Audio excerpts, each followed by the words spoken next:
Hello, I am Sunil Guleria और आज के वीडियो में हम सीखेंगे कि जावा से हम माईसीक्वल के साथ कैसे कनेक्टिविटी कर सकते हैं through ODBC। How we can connect suppose Java to MySQL through ODBC। उसके लिए हम एक अपना नया प्रोजेक्ट लेंगे और प्रोजेक्ट में हम एक क्लास क्रिएट करेंगे। फॉर एग्जांपल हमारे पास ये क्लास है, public class MySQL ODBC, and then we will start with MySQL static void main and string v। उसके बाद हमें कनेक्शन क्लास का कनेक्शन इंटरफेस का एक ऑब्जेक्ट बना लेंगे, ऐसे स्टेटमेंट का और रिजल्ट सेट का। हम ये स्टडी कर चुके हैं कि कनेक्शन, स्टेटमेंट और रिजल्ट सेट का क्या रोल होता है, क्योंकि ये कनेक्शन जो है that holds the connection and then statement which is used to fire the SQL statement and result set will hold the result of the SQL statements or returned result from the SQL statement। उसके बाद next हमने try block लगाया because ये exception throw करता है। सो उसके बाद next हमने यहाँ पर एक जो ODBC ड्राइवर होता है उसको हमें रजिस्टर करना पड़ेगा, सो दैट कि वी विल सपोज इसके थ्रू हमने ये बताना है कि हमने जो कनेक्ट करना है वो JDBC ODBC ड्राइवर हमने रजिस्टर किया है, और उसके बाद हमने ड्राइवर मैनेजर से गेट कनेक्शन हमने यूज किया। गेट कनेक्शन में हमने स्पेसिफाई किया है, क्योंकि here we need to specify that is the database. Now we need to understand this, that is the DSN name, data source name हमें specify करना पड़ेगा।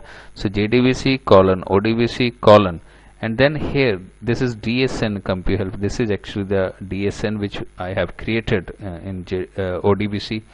So how to create that DSN? उसके लिए आपको control panel में जाना पड़ेगा। आप अगर ओपन करें तो यहाँ पर हमारे पास कंट्रोल पैनल आ जाएगा, और कंट्रोल पैनल में जाके आप एडमिनिस्ट्रेटिव टूल्स में जा सकते हैं, एंड देन यहाँ पर हमारे पास होता है डेटा सोर्स ODBC।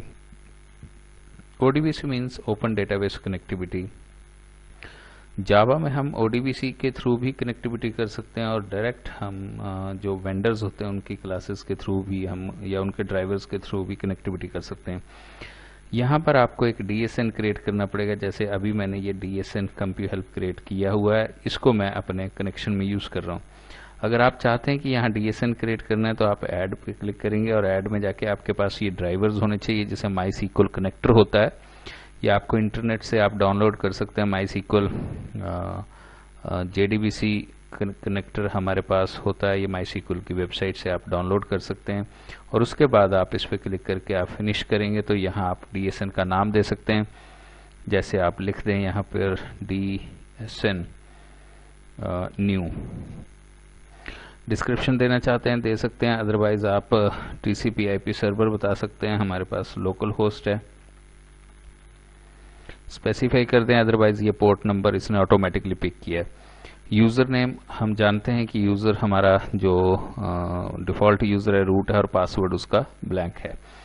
यहाँ पर आप पहले आप डेटाबेस भी स्पेसिफाई कर सकते हैं। अगर आप क्लिक करेंगे तो आपके पास डेटाबेस आ जाएगी। For example I am using this CompuHelp। आप टेस्ट कनेक्शन करें और आपके पास ये मैसेज देगा दैट इज़ कनेक्शन सक्सेसफुल। उसके बाद आप इसे ओके कर दें, और यहाँ पर भी ओके। अगर आपने इसको टेस्ट करना है तो ये हमारे पास DSN न्यू, हमारे पास एक DSN बन चुका है। हम इसको भी यूज़ कर सकते हैं और DSN न्यू को भी यूज़ कर सकते हैं। सो एक आप DSN क्रिएट करें, और DSN क्रिएट करने के बाद अब आप इसे क्लोज कर सकते हैं, और वापस आप अपने प्रोग्राम में आ जाएंगे। तो यहाँ JDBC is going to connect with the ODBC, and ODBC के अंडर हमारे पास जो हम DSN यूज़ करना चाहते हैं वो इधर आप DSN CompuHelp ले सकते हैं, या हम DSN न्यू भी ले सकते हैं। यहाँ पर मैंने एक मैसेज दिया that is system.out.println that is connection okay. If you want to check that, क्योंकि बाकी कोडिंग लिखने से पहले अगर आप चाहते हैं कि आपका कनेक्शन चेक हो जाए तो आप इसको चेक कर सकते हैं। हमने इसको ट्राई के बीच में लगाया है, सो इसको कमेंट बनाना हमारे लिए डिफ़िकल्ट है। अभी आप इसको एग्जीक्यूट करके देखें। नहीं तो हमें ये ट्राई हटाना पड़ेगा और फिर उसके बाद हम ट्राई कर सकते हैं। कनेक्शन ओके है, अगर आप इसको एग्जीक्यूट करेंगे, अगर आपका ये कनेक्शन ओके है तो ये मैसेज आ जाएगा। उसके बाद मैंने क्रिएट स्टेटमेंट किया, कॉन डॉट क्रिएट स्टेटमेंट, इसने इसको रेफरेंस दिया। Now I will execute the query that is select star from student. stmt का हमने मेथड कॉल किया है, ये रिटर्न कर देगा जो भी आपने स्टूडेंट टेबल हमारे कंप्यू हेल्प में एग्जिस्ट करता है उसमें से ये कुछ रिकॉर्ड्स आपके सेलेक्ट करेगा वो जो स्टूडेंट में होंगे। उसके बाद मैंने एक मैसेज दिया to display the data of this result set and while res.next it is used to retrieve the data from this result set। और यहाँ पर हमने इसको डिस्प्ले किया that is res.getString and getString में आपने स्पेसिफाई करना that is the name of the column and here integer because roll number जो है दैट इज इंटीजर टाइप का है। So then we can specify the second column number, we can specify the third column number and you will see the results। So इसमें आपने जो main important आपके पास है that is one is the driver, that is what is the driver which is used to connect with MySQL and JDBC, and this is actually that is how we can supply, that is the database name। So shift plus F6 या आप इसे compile और execute कर सकते हैं और जैसे आप कंपाइल एंड एग्जीक्यूट करेंगे सो यहाँ पर हमारे पास आ गया connection okay, name, roll number, fee and this is the result. So ये था कि हम अपने जावा के प्रोग्राम को या जावा एप्लीकेशन को अगर हम JDBC ODBC के थ्रू कनेक्ट करना चाहते हैं तो वो हम कैसे कनेक्ट कर सकते हैं। Thanks for watching.